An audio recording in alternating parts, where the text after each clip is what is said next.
Hello everyone, আসসালামু আলাইকুম। New একটা ভিডিও দেখার জন্য আপনাদেরকে ওয়েলকাম জানাচ্ছি। আজকে আপনাদেরকে তৈরি করে দেখাবো আফগানি নান ব্রেড। এই ব্রেড কিংবা রুটিটা খেতে খুবই মজার। আশা করি আপনাদের কাছেও রেসিপিটা খুবই ভালো লাগবে। চলুন আর দেরি না করে দেখে আসি কিভাবে হচ্ছে আমি এই আফগানি নান রুটিটা কিংবা নান ব্রেডটা বানিয়েছি। প্রথমে হচ্ছে আমি একটা মিক্সিং বোল নিয়ে নিলাম। এর মধ্যে হচ্ছে আমি এখন 400 গ্রাম নিয়ে নিব পানি। আর পানিটা হচ্ছে কুসুম গরম অবস্থাতে নিতে হবে। এরপর হচ্ছে আমি সামান্য লবণ দিয়ে দিলাম। এরপর হচ্ছে দিয়ে দিব এখন চিনি। চিনি আমি এখানে হচ্ছে দিয়ে দিলাম 1.5 চামচ। এরপর হচ্ছে এর মধ্যে দিয়ে দিব এখন ইস্ট।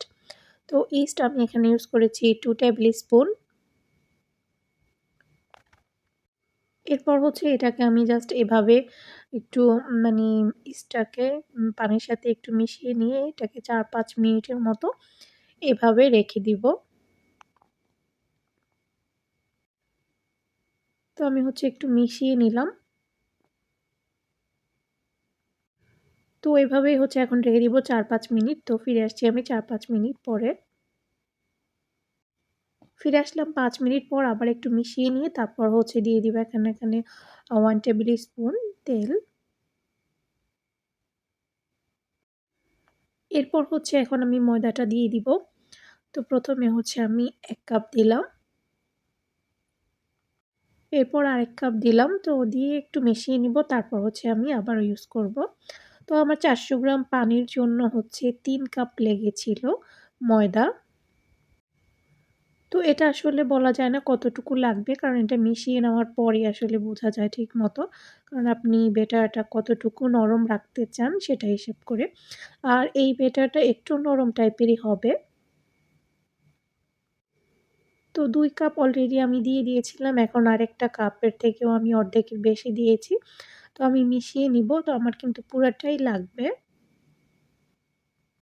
কারণ এটা হচ্ছে আপনি মেশাতেই দেখতে পাবেন যে আপনার কতটুকু আটার ময়দার প্রয়োজন হয়। তো ১ম এ হচ্ছে আমি চামচ দিয়ে কিন্তু এটাকে মিশিয়ে নিচ্ছি। এরপর হচ্ছে আমি হাত দিয়ে খুব ভালোভাবে করে নিব। তো বাকি ময়দাটুকু এখন আমি একটু করে দিয়ে তারপর মিশিয়ে নিচ্ছি। তো এখন হচ্ছে আমি হাত দিয়ে এটাকে মিশিয়ে নিব। ১ম এ মনে হবে যে আপনার হাতে লেগে যাচ্ছে। কিন্তু এটা পরে যখন আপনি বানাবেন তখন আবার ঠিক হয়ে যাবে। আর আটাটা একটু নরম টাইপেরই হবে, আমি আগেও বলেছি। তাহলেই হচ্ছে আপনার রুটি নান রুটিটা খুব সুন্দরভাবে হবে আরকি। তো এখন দেখতেই পাচ্ছেন আমি এটাকে হাত দিয়ে ভালো করে মিশিয়ে নিচ্ছি।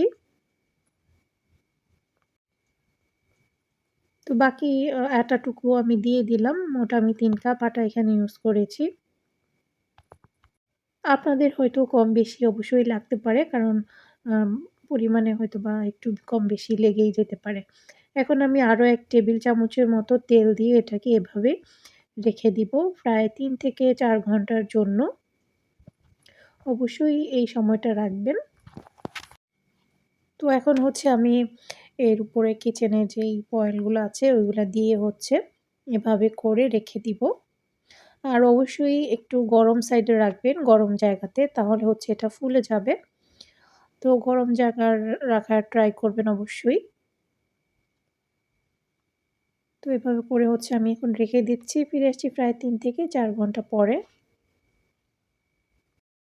তো এখন ফিরে আসলাম প্রায় ৩.৫ ঘন্টা পর। আর দেখতেই পাচ্ছেন এটা কিন্তু ফুলে একদম ডাবলের থেকেও বেশি হয়ে গিয়েছে।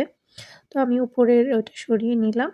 আর এটাকে আবার একটু হাত দিয়ে এভাবে করে নিচ্ছি। সবগুলাকে হচ্ছে এখন আবার সামনের মধ্যে নিয়ে আসতে হবে। এরপর আটাটাকে আবার একটু আমি হাত দিয়ে মথে নিব। তো দেখতেই পাচ্ছেন আমি আটাটাকে হচ্ছে হাত দিয়ে একটু মেখে নিচ্ছি। তো সাইড থেকেও আমি খুব সুন্দর করে সবগুলাকে মাঝখানে নিয়ে আসতেছি। এরপর হচ্ছে এটাকে কিছুক্ষণের জন্য একটু মথে নিব হাত দিয়ে।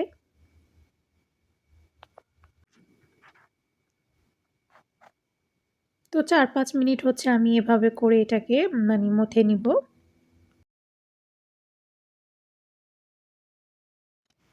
পর হচ্ছে আমি একটা বেকিং ট্রে নিয়ে নিলাম। যেটার মধ্যে আমি হচ্ছে এটাকে বেক করব। তো এর উপরে হচ্ছে আমি একটা বেকিং পেপার দিয়ে নিচ্ছি। তো বেকিং পেপারটা হচ্ছে এর উপরে সুন্দরভাবে দিয়ে দিচ্ছি। তো এটাকে ১ম এ সেট করে নিচ্ছি। এরপর হচ্ছে আমি রুটিগুলাকে এর মধ্যে করব আরকি। তো এখন হচ্ছে আমি হাতের মধ্যে একটু তেল লাগিয়ে নিব। আর আটাটাকে হচ্ছে আমি ২ টা ভাগ করে নিচ্ছি। যেহেতু আমি ২ টা রুটি বানাবো এটা দিয়ে, তো একটা ভাগ নিয়ে আমি হাত দিয়ে এখন হচ্ছে যেই বেকিং ট্রেটা আমি রেডি করে রেখেছিলাম, ওর মধ্যে এখন রেখে দিব এভাবে করে। তো এই যে আমি বেকিং ট্রের মধ্যে ২ টা নিয়ে নিলাম আটা। এখন হচ্ছে আমি এটাকে ঢাকনা দিয়ে রেখে দিব প্রায় ৫-৬ মিনিটের জন্য এভাবে কিচেন তাওয়াল দিয়ে। ফিরে আসলাম ৫-৬ মিনিট পর, এটা কিন্তু আরো ফুলে গিয়েছে। এখন হচ্ছে আমি এটাকে হাত দিয়ে একটু রুটির মতো করে নিব। তো এভাবে হচ্ছে হাত দিয়ে এটাকে চ্যাপ্টা, চ্যাপ্টা করে বড় করে নিতে হবে। তো এই জিনিসটা ২ হাত দিয়ে করে নিতে হবে। দেখতেই পাচ্ছেন আমি কিভাবে করে নিচ্ছি।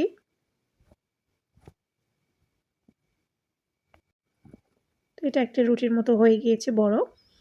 তো এরপর হচ্ছে সেম ভাবে আমি বাকি রুটিটাকেও এভাবে বড় করে নিব।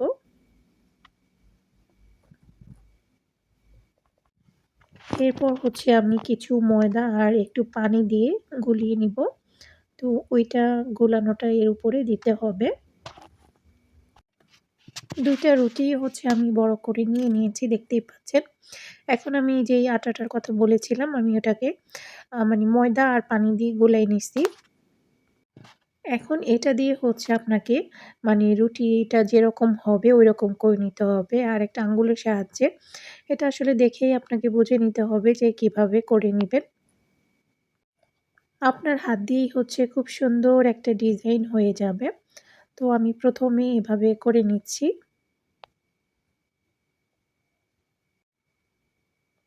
এরপর হচ্ছে আমি একটু লম্বালম্বি করে আবারও দিয়ে দিচ্ছি। রুটিটা একটু আ অন্য টাইপের হবে আরকি। আপনারা চাইলে শুধু একটা দাগ কেটে নিতে পারেন লম্বালম্বিভাবে। তো আমি হচ্ছে এভাবে করে নিচ্ছি। আর এভাবে যখন রুটিটা হয়ে যাবে দেখতে খুবই সুন্দর লাগবে। আর রুটিটা হওয়ার পর আপনারা দেখতে পাবেন। আর এই পানির মিশ্রণটা আপনার হাতে, হাতে লাগিয়ে নিবেন। তাহলে হচ্ছে খুব ইজি ভাবে আপনি ডিজাইনটা করতে পারবেন। আর এই পানিটা দেওয়ার ফলে কিন্তু আপনার এই রুটিটার উপরে খুবই সুন্দর একটা কালার চলে আসবে পরে। তো একটা রুটি আমার হয়ে গিয়েছে। এখন আমি বাকি রুটিটাকেও ডিজাইন করে নিব। আর এই রুটিটাকে কিন্তু আমি ২ ভাবে ডিজাইন করব না। এটা জাস্ট হচ্ছে লম্বালম্বিভাবে আমি করে নিয়েছি। দেখতেই পাচ্ছেন। তো আমার করা হয়ে গিয়েছে। এখন আটার মিশ্রণটাকে হচ্ছে আমি ২ টা রুটির উপরে হাত দিয়ে এভাবে লাগিয়ে নিব। তাহলে কিন্তু এর উপরে খুবই সুন্দর একটা কালার চলে আসবে। এখন হচ্ছে আমি ওভেনের মধ্যে দিয়ে দিলাম। তো আমি ওভেনটাকে ১ম এ প্রি হিট করে নিয়েছিলাম। এখন ওভেনে দিয়ে দিয়েছি।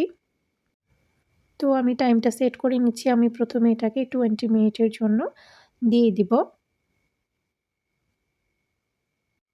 ২০ মিনিট পর দেখতেই পাচ্ছেন রুটিটার উপরে কিন্তু এখনো কালার আসে নাই, হয় নাই। তো এটাকে হচ্ছে আমি আরো ১০ মিনিটস এর জন্য দিয়ে দিব এখন। মোট ৩০ মিনিট পর এখন হচ্ছে আমার কিন্তু নান রুটিটা হয়ে গিয়েছে। আর খুবই সুন্দর একটা কালার চলে এসেছে উপরে, দেখতেই পাচ্ছেন।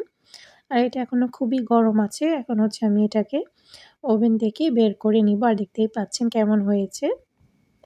আমি যেহেতু ওভেনটা উপর নিচ ২ পাশেই হচ্ছে হিট দিয়েছিলাম, এজন্য এই অপর পাশটাতেও সুন্দর একটা কালার এসেছে।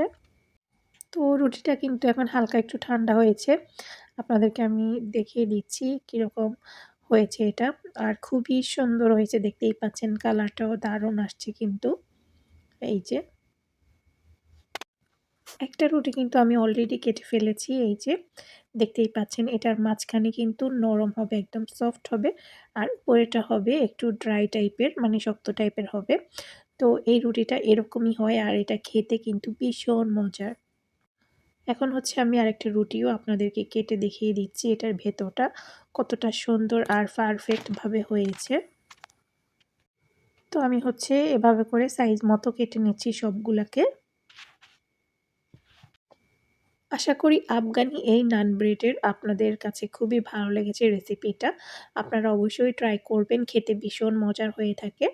আজকের রেসিপিটি এই পর্যন্তই ছিল। সবাই অনেক বেশি ভালো থাকবেন। নেক্সট কোনো ভিডিও নিয়ে আবার চলে আসবো। সে পর্যন্ত আল্লাহ হাফেজ।